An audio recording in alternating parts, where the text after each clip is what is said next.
I'll tell you something. Sometimes holding the good is as difficult as holding the bad because it really comes down to how much space you have in your nervous system.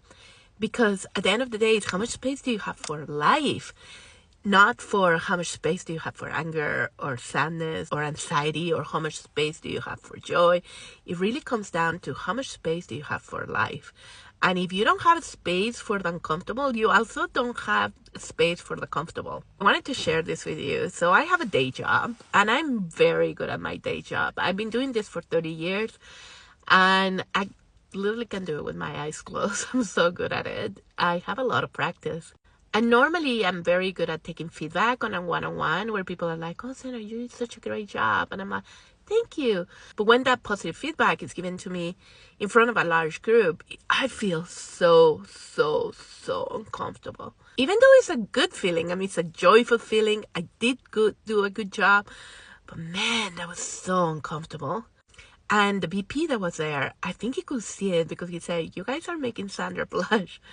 And I actually spoke a little. I say, well, thank you so much. I'm not good with positive feedback, but I just want to say, the team made it easier, which they did. Anyway, it was an online call. And when the call ended, I just checked in with my body and I could feel every cell of my body with this extremely restless energy. My flight response was full on, not a little bit. No, it was like full on. But I knew I could hold it. So I stayed with it. I could feel the activation curve, going to the top. And then a little bit coming down. I started feeling a little bit of buzzing in my legs, which turned into tingling. I moved my feet very slowly up and down to move some of that energy. Then it was right before lunch, so I went out for a little walk just to get some of that energy moving. Even right now, as I'm talking about this, I can feel my legs tingling and buzzing. Because I know just even remembering that activates a little bit the flight response within me. Anyway, so I kicked out some of that energy. And I want to tell you, for the rest of the afternoon, my body has felt exhausted.